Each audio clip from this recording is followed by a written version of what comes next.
ನಮಸ್ಕಾರಗಳು. ಇವತ್ತು ನಾವು ಭಾರತೀಯ ಜನತಾ ಪಾರ್ಟಿಯಿಂದ ನಾವು ಸದಸ್ಯರಾಗಿ ಸರ್ ನಮಗೆ ಒಂದು ಅವಕಾಶ ಮಾಡಬೇಕು. ಆಮೇಲೆ ಈಗ ನಾವು ಅವಕಾಶ ಆದಮೇಲೆ ನಮ್ಗೆ ಜೆಂಡರ್ ಮಹಿಳಾ ಕೋಟ ಬರ್ತದೆ. ಅವತ್ತು ಎಲ್ಲರ ಒಂದು ಸದಸ್ಯರ ಸಹಕಾರದಿಂದ ನಾವು ಇವತ್ತು ಅವಿರವಾಗಿ ಆಯ್ಕೆ ಆಗಿರೋದು ಭಾಳ ತುಂಬ ಹೆಮ್ಮೆ ಅನಿಸ್ತದೆ. ಇವತ್ತು ಪಕ್ಷದ ಎಲ್ಲ ಕಾರ್ಯಕರ್ತರಾಗಿ ನಮ್ಗೆ ಎಲ್ಲರೂ ಸಹಕಾರ ಮಾಡ್ತಾರೆ. ಎಸ್ಪೆಷಲಿ ನಮ್ಮೆಲ್ಲ ಮೆಂಬರ್ಗಳು ಇವತ್ತು ನಮಗೆಲ್ಲ ಸಹಕಾರ ಮಾಡಿ ಒಂದು ಅಧ್ಯಕ್ಷ ಸ್ಥಾನಕ್ಕೆ ನಮಗೆ ಆಯ್ಕೆ ಮಾಡೋದಕ್ಕೆ ಮೊದಲು ನಾವು ಎಲ್ಲರಿಗೆ ತುಂಬ ಧನ್ಯವಾದಗಳನ್ನು ಹೇಳಕ್ಕೆ ಇಷ್ಟಪಡ್ತೀನಿ. ಆಮೇಲೆ ನಂತರ ನಮ್ಗೆ ಚರಂತಿ ಮಠವರು ಅನೇಕ ಒಳ್ಳೊಳ್ಳೆ ಕೆಲಸಗಳನ್ನು ಮಾಡಿದ್ರು ಅವ್ರು ಎಮ್.ಎಲ್.ಎ ಇದ್ದಾಗ. ಈಗ ನಮ್ಗೆ ಆ ಥರ ಫಂಡ್ ಇಲ್ಲ ಅಂತ ಅನ್ಕೊಂತೀವಿ ಮುನ್ಸಿಪಾಲಿಟಿ ಒಳಗೆ.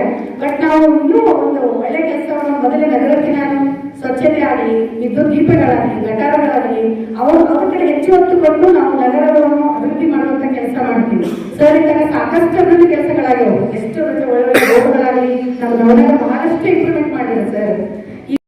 ಮನವಿ ಮಾಡಕ್ ಏನ್ ಇಚ್ಛೆ ಪಡ್ತೀನಿ ಅಂದ್ರೆ, ಈ ನೂತನ ಸಭಾಭವನ ನಮ್ಮ ಇದ್ರಲ್ಲಿ ಆಗೈತಿ.